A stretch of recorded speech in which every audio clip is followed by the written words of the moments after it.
¿Cómo están? Bienvenidos a un nuevo capítulo de Cambio de Grado y hay que hablar de un tema muy importante a nivel nacional, un hito, porque Juan Fernández se convirtió en una área de conservación marina bajo el nuevo servicio de biodiversidad y áreas protegidas. Es por eso que hemos invitado a una conversación a Maximiliano Bello, que es experto en administración de recursos naturales y que se ha dedicado en la política pública a intentar que países latinoamericanos, trabajando con gobiernos, con autoridades, pudieran tener más áreas de protección marina. Maximiliano está en Estados Unidos, pero se conectó con nosotros. Muchas gracias por estar acá, Maximiliano.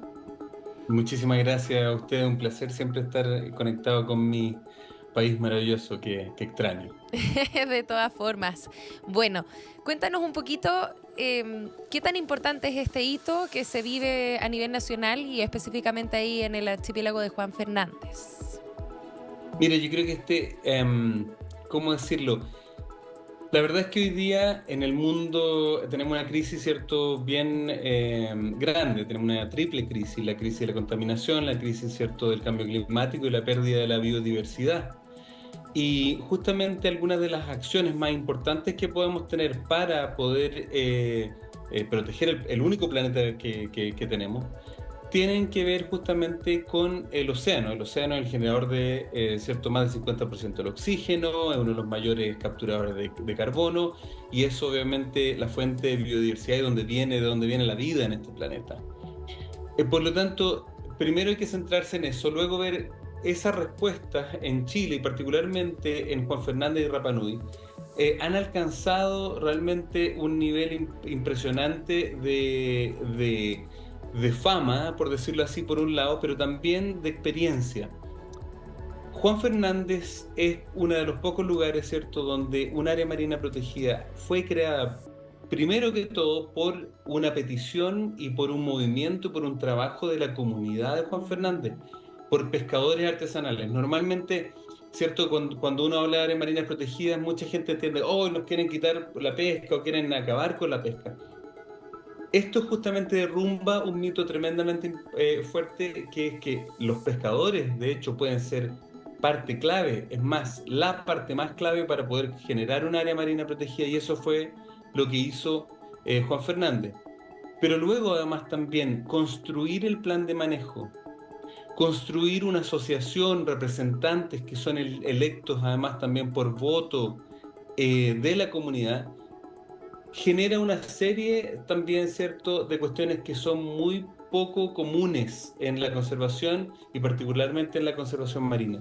Por lo tanto, todo este círculo virtuoso, ¿cierto?, de la comunidad de Juan Fernández, finalmente llegando a este proceso para poder decretar ese plan de manejo, es tremendamente clave y además realmente una cuestión histórica a nivel global. Claro, llevan varios años ya después de esta solicitud esperando el resultado, que afortunadamente fue positivo. Y en este sentido, uno de los grandes logros fue que la gente local, los mismos pescadores, se van a hacer cargo de la conservación de esta área protegida. A ver si nos puede explicar un poquitito acerca de la función que van a tener ahí los locatarios, principalmente. Correcto. El área, ¿cierto? El área de múltiple uso, que se llama, un área que les permite a los pescadores seguir utilizando y seguir pescando como lo han hecho de una muy buena forma por muchísimos años, ¿cierto? Generaciones incluso, no podría decir. Y por lo tanto, lo que ellos buscaban también no era solamente poder plasmar esta organización que ya existía, propia de ellos, bajo las leyes también de, el Estado chileno, sino que además también poder aumentar esa protección a áreas a las cuales ellos no tenían de alguna forma posibilidad de proteger y que estaban siendo también de alguna forma destruidas por la industria pesquera.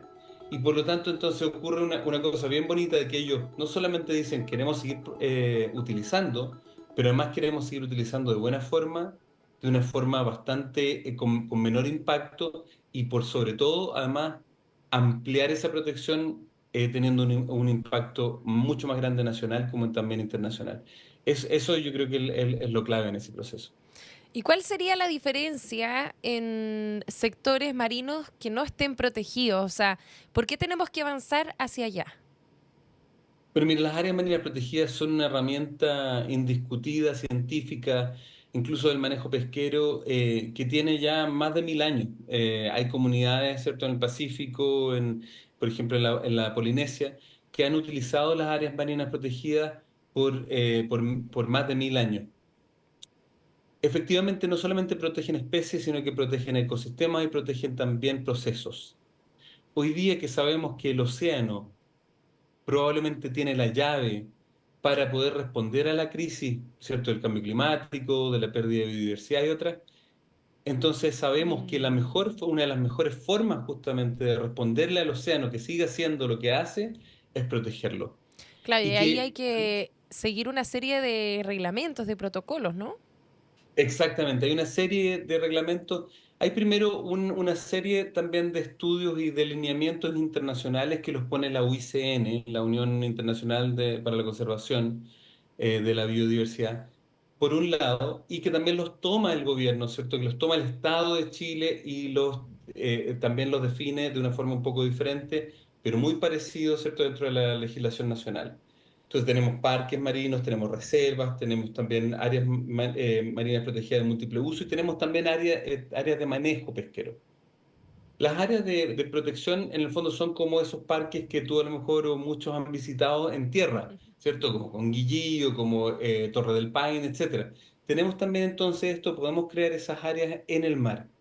Y estas áreas son particularmente importantes, como digo, porque no solamente mantienen los recursos de los que vive, por ejemplo, la comunidad de Juan Fernández y mucha otra gente, muchos pescadores y familias, sino que también mantiene, ¿cierto?, las características que hoy día nos permiten a ti y a mí seguir respirando, seguir viviendo finalmente en un planeta que tiene las condiciones que nos permite eso, vivir.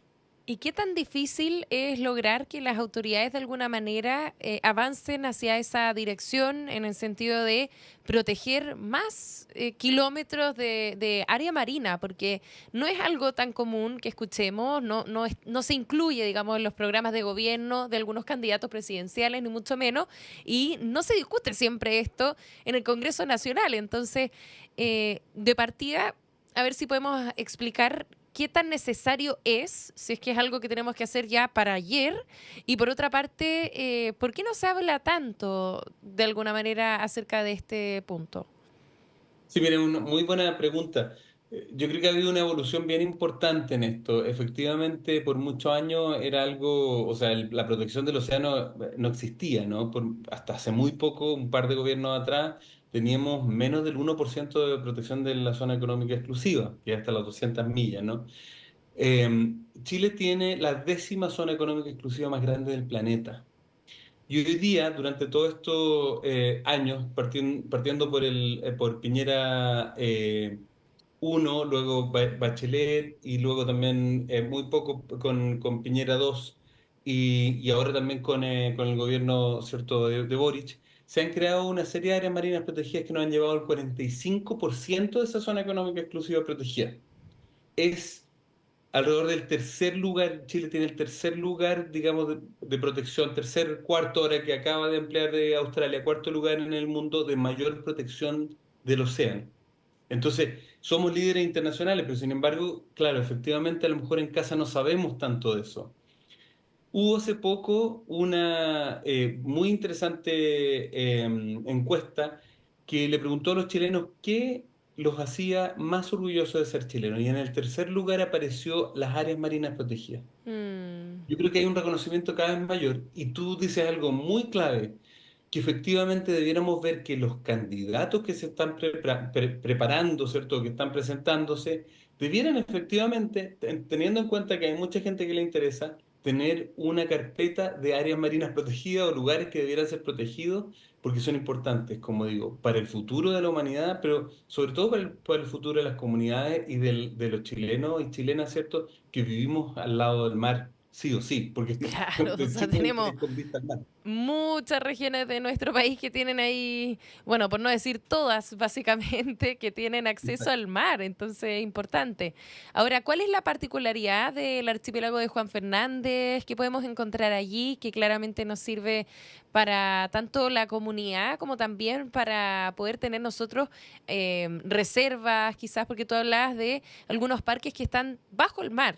Entonces, preguntarte cuáles son las características de justamente ese sector en particular del territorio nacional.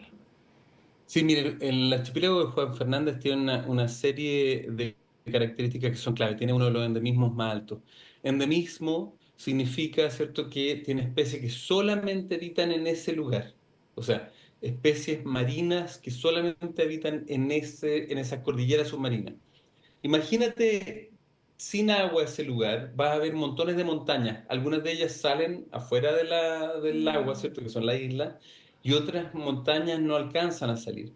Juan Fernández parte de todo un sistema de una cordillera, ¿cierto? De distintas montañas, que están muchas de ellas bajo el agua y que poseen características que son únicas solamente de Juan Fernández. Por ejemplo, tiene incluso lobos marinos de dos pelos que son únicos solamente de Juan Fernández. Es impresionante. Muchas especies de crustáceos, ¿cierto? De moluscos, de peces. Pero además también esa cordillera está conectada con otras cordilleras. Si tú proteges este lugar, estás protegiendo también un área mucho más grande. Es como proteger la fuente de vida de un ujú. área que se expande en el océano, ¿no? Y Juan Fernández también está conectado a un sistema de una cordillera mucho más grande, que es la cordillera de Nazca. La gente de Juan Fernández, que es la otra característica, ¿cierto?, clave, por lo cual, ¿cierto?, estamos Mm. aquí hablando, la gente de Juan Fernández reconoce muy bien esas características y se va todos los años, por ejemplo, a pescar también a las desventuradas, a San Ambrosio y San Félix, que es otro archipiélago un poco más al norte de Juan Fernández, que también tiene características muy particulares, pero que está conectado bajo una serie de montañas submarinas. Y luego, Desventura se conecta incluso por otra cordillera submarina que llega hasta Rapa Nui, hasta Isla de Pascua. Todo ese sistema que está bajo el agua de cordilleras son claves para el océano y para todo el Pacífico, pero obviamente para todo el planeta. Esa es la importancia de Juan Fernández. Y ha sido complejo, sobre todo considerando ahí tu experiencia trabajando ahí con distintos gobiernos, principalmente de Latinoamérica, poder convencer también a las autoridades a avanzar en esto, porque me imagino que también hay una especie de sanción para quienes no cuidan el área marina protegida. Sí, no ha sido difícil, pero ha sido un proceso que también ha ido como de menos a más. Por ejemplo, hace poco, ¿cierto? Observamos la expansión de Galápagos. Yo trabajé activamente, estuve liderando la campaña que llevó al que el gobierno del presidente Lasso, ¿cierto? En Ecuador, en su momento hiciera la expansión de Galápagos, uno de los lugares más conocidos, ¿cierto?, del planeta. Luego de que Panamá llegara a un 54% de protección, el segundo país con mayor protección en el mundo, que Colombia llegara al 30%, que es la meta, ¿cierto?, puesta en la Naciones Unidas por todos los países, que también Costa Rica lo hiciera, etcétera. Entonces, ha habido un avance bien interesante que ha llevado a que América Latina sea hoy día el líder, y no es solamente, no soy yo, no es solamente mi organización, son muchos actores que yo creo que han visto justamente que darle de vuelta la cara al mar efectivamente era el paso correcto. Pero es una situación que ha sido liderada indiscutiblemente por Chile y que a la vez ha sido también liderado entonces, como estábamos diciendo desde un inicio, por comunidades, como la comunidad de Juan Fernández, como la comunidad de Rapa Nui. Son comunidades las que están liderando. En el norte de Chile también una nueva área marina protegida en la que ha venido apoyando tremendamente Oceana. Hay otras áreas marinas protegidas como la de Raúl Marín Balmaceda en Patagonia, también la comunidad apoyada por otras organizaciones, etcétera. Pero han sido comunidades quienes han generado finalmente esos cambios. Y eso hace que ese proceso sea, primero, de mucho más largo plazo en términos de que va a Mm. durar más largo, pero que es más sustentable, pero además que también en el fondo va a tener la seguridad necesaria en el largo plazo. Entonces tenemos que invertir menos en cuidarla porque es la misma comunidad la que la está cuidando finalmente. Eso es muy importante, sobre todo considerando que lo hace sostenible en el tiempo, porque si nosotros lleváramos a personas externas hacia un sector para cuidarlo, no sabemos si es que efectivamente se van a quedar viviendo allá durante varios años. O sea, el proyecto podría tener fecha límite, ¿no? Y en este sentido ya incorporar a las personas para más encima que de alguna manera tengan mayores desafíos y son los propios locatarios los que quieren cuidar además el lugar donde viven, que eso es muy importante también. Totalmente. O sea, cuando además sobre todo viven de él. Y eso es lo más lindo de este proceso con Juan Fernández. Yo me acuerdo, fui la primera persona, yo en esos años trabajaba con Oceana, fui la primera Mm. persona a ir a visitar por un llamado de la comunidad. Yo he tenido la oportunidad de trabajar en muchos proyectos, ¿cierto?, de protección, de creación de áreas marinas protegidas, donde nosotros vamos y de alguna forma convencemos tanto a la comunidad, al público, a la nación, al gobierno. Pero este fue el primer caso para mí en mi vida donde fue la comunidad la que nos llama y nos dice, por favor, apóyennos. Entonces fue siempre desde la comunidad que vino esto. Y eso hace un cambio que es clave. Y luego ver entonces cómo la ONG, cómo ¿cierto? Se une a este proceso el gobierno local, el gobierno nacional y después, digamos, una cuestión también incluso ya de carácter multinacional e internacional. Creo que eso es clave. Esa es la clave. Si es que de alguna forma pudiéramos replicar lo mismo que ha sucedido en Juan Fernández en otras partes del mundo, creo Mm. que estaríamos frente a la forma en que podríamos cambiar el cómo estamos tratando finalmente este planeta. Y Maximiliano, a ver si puede hacer un balance respecto a lo que ocurre en el territorio nacional en el sentido de, claro, decías, 45% de nuestro mar está protegido, pero ¿en qué zonas estamos hablando y dónde se concentra principalmente el área marina protegida en Chile? Bueno, justamente tenemos hoy día tres grandes áreas marinas protegidas, ¿cierto? Que son bien pelágicas, es decir, que salen muy afuera, ¿cierto?, de la costa. Una, por un lado, es la de Isla de Pascua, Rapa Nui, que es bien interesante porque, ¿cierto? Rapa Nui es la isla más alejada del continente en el planeta, ¿no? Y eso genera 200 millas. Pero además también hay unos islotes muy pequeñitos que se llaman Salas y Gómez. Esos islotes, más, ¿cierto?, la zona económica exclusiva que genera la isla de Pascua, está todo protegido. Un área, un parque marino primero, que se llama Motumoti-Ojiva, alrededor de la zona de justamente de Salas y Gómez, y luego el área protegida de Rapa Nui. Eso genera un área protegida de 720.000 kilómetros cuadrados. Luego tenemos Juan Fernández y Desventuradas, que también tienen prácticamente, tienen más de 400.000 kilómetros cuadrados en su totalidad. Luego tenemos, ¿cierto?, la zona al sur, que es, ¿cierto?, de Diego Ramírez, prácticamente camino a la Antártica, que es la otra gran zona que tiene aproximadamente 150.000 kilómetros cuadrados. Entre esas tres grandes zonas, hoy día tenemos la gran protección. Y luego la idea es seguir avanzando en sectores más costeros. Necesitamos más áreas protegidas, Mm. por ejemplo, en la Patagonia.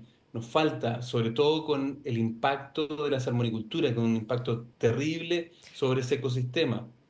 Y luego necesitamos también en la zona centro. En la zona centro, por ejemplo, en Chile tenemos muy poca protección. Hay un sitio ahí que calza perfectamente para ser protegido y que los pescadores también están empujando, que es los muelles.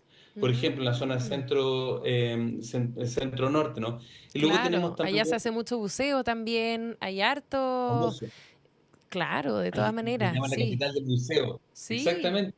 Entonces, ahí esa zona, por ejemplo, requiere protección. Luego acaba de ocurrir, como decía, cierto, esta otra zona que fue protegida gracias al trabajo de Oceana en el norte, cerca de Arica. Tiene varias zonas, pero necesitamos mucho más costero también ahora. Mm. Me llamó Entonces, la atención que no dijeras la Antártica también, considerando que está la isla Rey Jorge, por ejemplo, ahí en Villa Las Estrellas, donde es territorio chileno, pero tiene que ver porque eso tiene que estar regularizado más por organismos internacionales o qué pasa que yo en lo nuestro quería país llamar todavía no como... avanza. Es muy buena tu pregunta, acá, porque efectivamente Chile tiene una propuesta hoy día con Argentina, una propuesta para la protección de la península, justamente Mm. de las aguas que rodean a la península. hay tres propuestas hoy día en la Antártica y una de ellas en manos de, como digo, de Argentina y de Chile que han construido muy bien esta propuesta. Yo de hecho voy en una semana más, estoy viajando a Tasmania con la delegación de Chile Mm. para la reunión justamente de esta discusión. Y esa área marina protegida, como las otras dos, han estado bloqueadas lamentablemente, ¿cierto? Básicamente por dos países que es China y Rusia. Entonces, tiene otras características multilaterales, pero de nuevo, Chile resuena como un país líder que está proponiendo la protección, que está avanzando, que quiere avanzar, que trata de convencer a otros países, que trae, ¿cierto?, a la mesa a China, que trae a la mesa, ¿cierto?, a otros países también para que le apoyen en esta protección. Y eso es clave. Chile entonces no solamente tiene, digamos, un buen trabajo hecho su tarea en Mm. casa, sino que además también quiere finalmente que otros puedan hacer más. Y eso nos lleva a otro tema más que es el alta mar. Fuera de las 200 Ah, millas, bueno, ¿cierto? claro, el territorio Exacto. que es de nadie. Y ahí acuérdate, tema que hay una cosa bien interesante, hay un acuerdo ahora que fue firmado que tiene que ser ratificado. Ese acuerdo, para ser ratificado, para que entre en vigor, tienen que haber 60 países que lo ratifiquen. Chile fue el segundo país en ratificar, porque además está pidiendo la secretaría de ese acuerdo. Mm. Con ese acuerdo, cuando entre en vigor, vamos a tener la capacidad de crear áreas marinas protegidas fuera de las 200 millas. Y ya Chile ha puesto, ¿cierto?, una propuesta en esta zona que te hablaba delante, que es Nazca, que justamente esta cordillera submarina que conecta Rapa Nui con Desventura, pero también con Juan Fernández. Sí. Bueno, ¿y crees que esa va a tener luz verde? O sea, estamos trabajando en eso arduamente. Una de las razones por las cuales también yo voy a camelar, ¿cierto?, en el caso de la Antártica, Muy y también apresurada mi pregunta, pero a lo mejor quizás la voy a cambiar. ¿Hay voluntad para que avancen en esto? hay voluntad. Hay voluntad, yo creo que se puede. Ambas, la de la Antártica y también la de Nazca. Yo creo que Chile ha hecho un trabajo realmente, yo me saco el sombrero. Yo sé que a veces hay mucha frustración, efectivamente falta mucho en Chile, en Mm. otras cosas, como decía, el tema de la salmonicultura es tremendo, pero hay mucho avance en estos otros temas y Chile es un referente de la conservación marina a nivel internacional. Y en esto, particularmente, haber sido un líder en llegar a un acuerdo de alta mar y también haber puesto una propuesta para Antártica demuestra cómo Chile tiene de alguna forma una coincidencia en su discurso que va más allá solamente de sus aguas territoriales y zona económica exclusiva. Sí, a mí me llama la atención en todo caso que esto se sale un poquitito de tu territorio, en el sentido de que yo sé que eres experto ahí en área marina protegida, pero también nosotros tenemos ahí glaciares que todavía falta protección, considerando que además son los que nos otorgan agua potable, claramente hay que cuidarlos, pero bueno, se va avanzando al menos en No, una de está las todo aristas conectado. de... Y Exacto. Sin en... azul no hay verde, como dice Silvia Earle. ¿Cómo? Sin azul no hay verde, como dice Silvia Earle. Así es. Pero llevando un poquito el tema a lo que ocurre en la Patagonia, porque ahí tenemos, bueno, mucha naturaleza, glaciares, montañas, volcanes, etcétera, y llama la atención respecto a lo que ocurre ahí con la salmonicultura, y en ese sentido preguntarte, a ver, ¿qué cambios podríamos tener si es que efectivamente nosotros protegiéramos parte del mar de la Patagonia? ¿Qué pasaría con esta industria en particular? Mira, la Patagonia es un verdadero refugio del cambio climático. O Mm. sea, es un área donde esos cambios que están ocurriendo muy rápidamente en otras partes del planeta probablemente están siendo enlentecidos por las características que tú mencionaste, agua fría, ¿cierto? Este sistema cerrado de alguna forma, entre Mm. comillas. Lamentablemente, ¿cierto? La industria salmonera ha monopolizado finalmente la economía y las actividades de la Patagonia. Y eso hace peligroso, de alguna forma lo hace más vulnerable también y hace más vulnerable, ¿cierto?, la actividad de las comunidades. Lo vimos hace algunos años atrás cuando hubo un problema, ¿cierto?, con el virus, Mm. que finalmente terminó por cerrar montones de esos centros de cultivo y que finalmente llevaron a qué? A que un montón de gente perdiera su trabajo, que está totalmente dedicado a eso. Pero al mismo tiempo tienes al lado esta oportunidad tremenda que es la conservación y que haciéndolo bien podría generar incluso recursos económicos importantes para las comunidades para que en vez de que los recursos vengan de la destrucción, digamos, de la Patagonia, vengan más bien de la protección y la conservación, que genera mejor calidad de vida y que genera además entonces respuesta al cambio climático, a la pérdida de la biodiversidad, etcétera. Entonces yo creo que estamos en un punto de quiebre igual, siento, donde hay un cuestionamiento fuerte al mundial incluso, no solamente chileno, ¿cierto? A la salmonicultura como esta actividad monopólica, ¿cierto? Que está ocurriendo en la Patagonia, pero sobre todo porque además está ocurriendo en áreas protegidas. Cuando ahí hay cierto, en el fondo hay un choque, ¿no? Porque tú creas áreas protegidas para que no, ¿cierto? Para que esas especies o ecosistemas se mantengan en el largo plazo. Pero finalmente estás trayendo dentro de esa área protegida las actividades que están destruyéndolo. Hay que solucionar eso porque hay una incompatibilidad ¿cierto? Del Estado, de mantener en el fondo estas actividades que son incompatibles con la protección. Pero luego buscar esas soluciones, hoy día estamos buscando soluciones en el carbono azul, estamos buscando soluciones en los créditos de biodiversidad y montones de otras actividades que yo creo que pueden finalmente ser un mejor negocio que la misma salmonicultura. Sí, vamos a estar muy pendientes a eso, si es que efectivamente se puede avanzar, ojalá durante los próximos años, en crear áreas protegidas y además que sean fiscalizadas, porque una cosa es, claro, de alguna manera poner el papel, pero otra es que se cumpla. Entonces, bueno, Exacto. eso fue un tema que nos va a faltar conversar quizás para una próxima oportunidad, Maximiliano, porque ya tenemos que ir cerrando esta entrevista. Pero sin duda te doy las gracias, todo el equipo ahí de Megatiempo, por esta conversación, por poder explicarle a la ciudadanía lo importante que es crear área marina protegida, como lo fue ahí en el archipiélago de Juan Fernández. Muchas gracias, Maximiliano, por estos minutos y que te vaya bien ahí. Estamos muy pendientes, nos tienes que contar cómo te va en tus próximas reuniones. Absolutamente, 1.000.000 de gracias y a todo el equipo que han sido maravillosos, con mucha paciencia porque ando siempre corriendo por todas partes, así que muchísimas gracias. Bueno, y nosotros nos volvemos a encontrar más ratito en otras ediciones de Megatiempo. Que estén bien.